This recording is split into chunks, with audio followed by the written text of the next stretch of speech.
Hai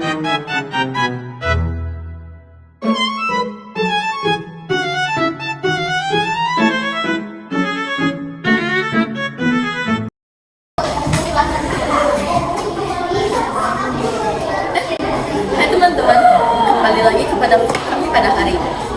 Kalian pernah berpikir nggak ya, kenapa sistem pendidikan di Indonesia itu kayak gini? Tanpa kita mengetahui, ternyata ada masih banyak jejak-jejak kolonialisme di Indonesia, terutama dalam bidang pendidikan yang masih terlihat pada zaman ini. Kalian pasti lagi berpikir, kenapa sih kita harus mengetahui tentang sejarah pendidikan yang ada di Indonesia ini? Simaklah video ini.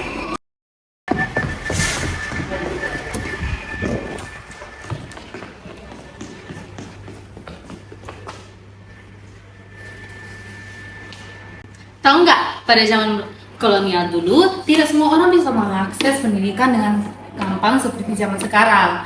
Di mana dulu hanya ada kalangan-kalangan tertentu yang bisa mengakses sepenuhnya ke dalam pendidikan. Yaitu yang pertama adalah kalangan tertinggi, yaitu bangsa Eropa dan Belanda. Di mana mereka memiliki akses sepenuhnya dalam pendidikan formal dan pendidikannya sengaja dibuat untuk melayani mereka. Yang kedua adalah kalangan timur asing, di mana kalangan timur asing meliputi orang-orang yang tidak berasal dari Belanda atau Eropa, namun juga mereka tidak berasal dari Indonesia. Mereka memiliki status sosial yang lebih daripada Bumi Putra, namun lebih sedikit daripada bangsa Eropa atau Belanda. Akses dalam pendidikan mereka ini dibatasi dalam catatan sipil dan sosial ekonomi, di mana itu tidak setara dengan pendidikan yang diterima oleh kalangan Belanda. Kalangan terendah adalah kalangan Bumi Putra, atau juga dikenal sebagai inlander. Di mana inlander itu berarti bahwa mereka adalah penduduk asli dari Indonesia, yang sering digunakan oleh bangsa Eropa atau orang-orang Eropa di zaman kolonial untuk memanggil seseorang yang berasal dari Indonesia. Kalangan Bumi Putra ini tidak memiliki akses atau juga mereka mendapatkan akses, tetapi itu sangat terbatas dan diskriminatif. Di mana hanya 3 dari 100 penduduk saja yang bisa dapat mengakses pendidikan.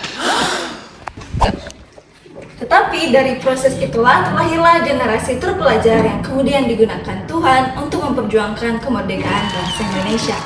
Nah, karena akses pendidikan Indonesia pada zaman kolonial tidaklah adil dan setara, jadi sejauh mana sistem pendidikan saat ini masih dipengaruhi oleh warisan masa penjajahan, baik dalam struktur, bahasa, akses maupun pendidikan bagi masyarakat.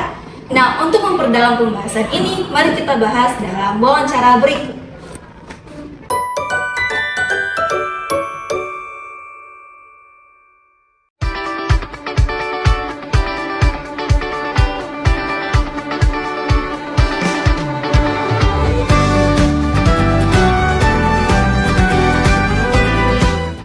Kami akan memulai wawancaranya.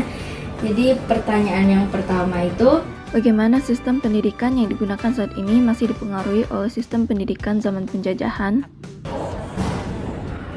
Sebenarnya kalau kita berbicara sistem pendidikan secara tidak langsung itu pasti kita akan berbicara dengan yang namanya kurikulum. Nah, untuk Indonesia sendiri, kurikulumnya itu secara garis besar ya, itu kayaknya masih cukup terpengaruh. Kalau saya bilang masih cukup terpengaruh, kayaknya tidak juga sih. Mungkin masih sedikit terpengaruh dengan waktu yang dulu zaman dulu. Kebanyakan sekolah itu orientasinya adalah setelah sekolah, murid-murid itu dibentuk untuk mereka bisa siap kerja, siap dengan tantangan yang ada di dunia bekerja. Dan itu adalah tujuan yang dulu dilakukan oleh Belanda untuk mendidik masyarakat Indonesia pada waktu itu. Pertanyaan kedua, apakah semua orang mempunyai kesempatan yang sama untuk bersekolah atau masih ada perbedaan kalangan sosial yang mempengaruhi akses terhadap pendidikan seperti pada zaman penjajahan? Saya kira sampai saat ini pemerintah sudah membuka seluas-luasnya akses pendidikan untuk seluruh warga negara Indonesia, khususnya anak-anak usia sekolah. Namun pada kenyataannya, terlihat juga contoh-contoh seperti ada sekolah-sekolah unggulan dengan sekolah-sekolah negeri dan sekolah-sekolah rakyat, sehingga itu menandakan bahwa masih ada gap antara orang yang mampu untuk memperoleh pendidikan yang terbaik dengan orang yang masih kurang mampu. dari tingkat ekonomi ya. Iya. Itu yang kita bisa membedakan sekarang. Pertanyaan yang ketiga itu, apakah masih ada pengaruh bahasa Belanda dalam pendidikan atau istilah-istilah pelajaran? Secara keseluruhan di Indonesia istilah-istilah yang digunakan di Belanda kayaknya udah nggak ada. Terima kasih Bapak. Pertanyaan keempat, apakah pembagian SD, SMP, dan SMA yang Bapak bilang tadi ada hubungannya dengan zaman penjajahan? Saya kira tidak lagi hanya pada batasan penjajahan, karena kalau kita lihat kita harus mengikuti standar internasional. Bahwa kita harus punya tingkatan sekolah yang sama sehingga pada tingkatan-tingkatan tertentu kita bisa diterima untuk sistem pendidikan yang lebih global yang berlaku di seluruh dunia. Contohnya misalnya kita harus menyelesaikan sekolah menengah atas dulu untuk bisa kita diterima di perguruan tinggi. Nah itu akan berlaku sama di seluruh negara yang melakukan sistem-sistem pendidikan seperti ini. Walaupun penyebutannya mungkin akan berbeda-beda untuk setiap tingkatan yang ada. Pertanyaan yang kelima, bagaimana cara pandang ibu atau bapak tentang tujuan untuk bersekolah?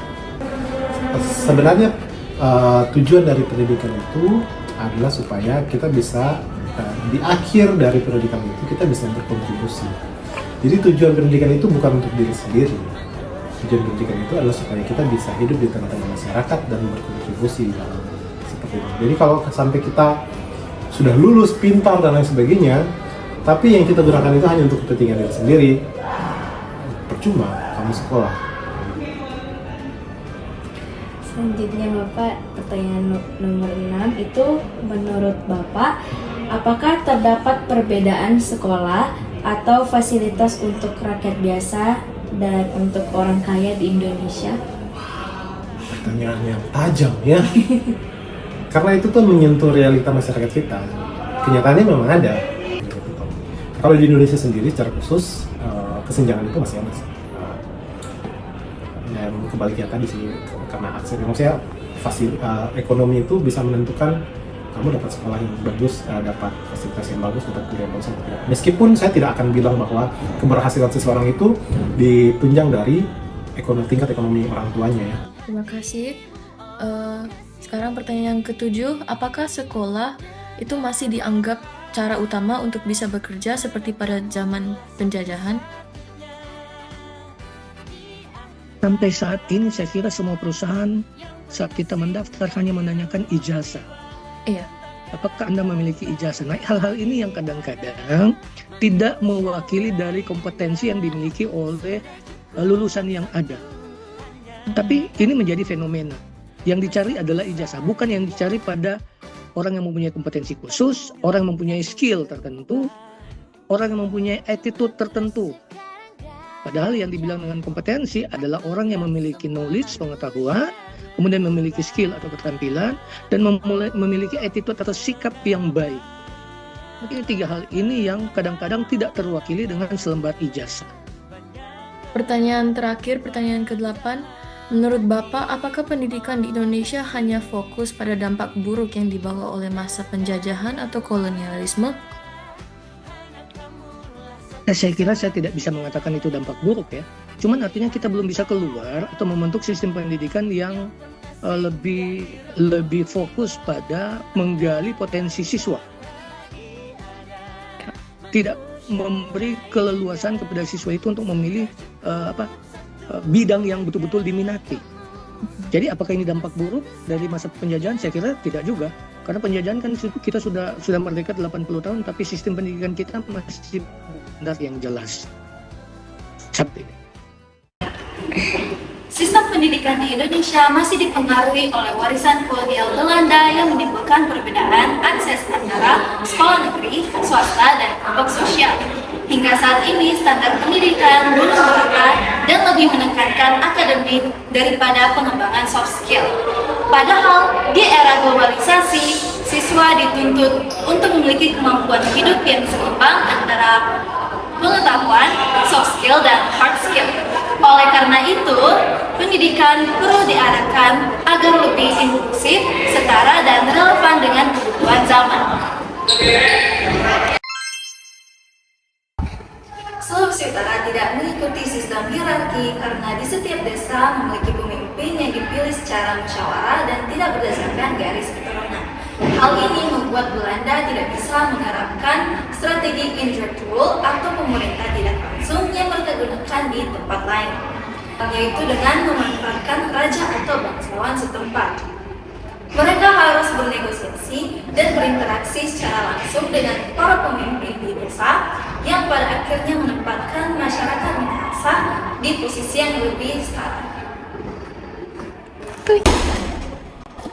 Dampak dari masa kolonialisme masih bisa kita lihat sampai pada zaman sekarang ini. Mulai dari sisi penerapan yang berlandaskan pengajaran dari barat, yaitu contohnya kita masuk pada jam 7 pagi memakai seragam. Bukan hanya itu saja, namun dampak kolonialisme ini juga itu membawa pengajaran seperti pendidikan agama yang dimana beberapa sekolah masih mengajarkan mengenai pendidikan agama ini. Hanya kalangan-kalangan tertentu yang bisa mendapatkan pendidikan, contohnya seperti bangsawan, priai, dan anak pejabat. Menurut mereka, 3 kalangan sosial ini berhak untuk mendapatkan pendidikan karena mereka memiliki kedudukan sosial yang cukup tinggi dibandingkan dengan masyarakat yang lebih kecil, atau dengan alasan untuk mereka bisa mendapatkan pendidikan yang layak supaya mendapatkan posisi yang cukup tinggi di masyarakat maupun di kolonial Belanda. Dari semua yang kita telah bahas dalam vlog ini, kami bisa melihat bagaimana jejak-jejak kolonialisme itu bisa terlihat dalam sistem pendidikan bahkan sampai zaman sekarang. Oleh sebab itu, saya berkomitmen untuk bisa bersekolah setinggi-tingginya dan untuk meraih semua mimpi saya supaya apa yang sudah diusahakan oleh mereka yang pada zaman dahulu tidak sia-sia. Nah, malu ini menunjukkan bahwa pendidikan adalah soal keadilan, akses, dan bagaimana hal itu mempengaruhi masa depan bangsa. Nah, sejarah ini mengajarkan kita untuk tidak hanya mengambil kesempatan untuk belajar sebagai hal yang biasa saja, karena tidak semua orang belum memiliki hak itu. Nah, dari pemahaman ini, saya berkomitmen untuk memanfaatkan pendidikan dengan sungguh-sungguh dan bertanggung jawab, dan juga mendukung keadilan dan akses pendidikan bagi semua orang, agar masa depan bangsa bisa lebih baik dan merata.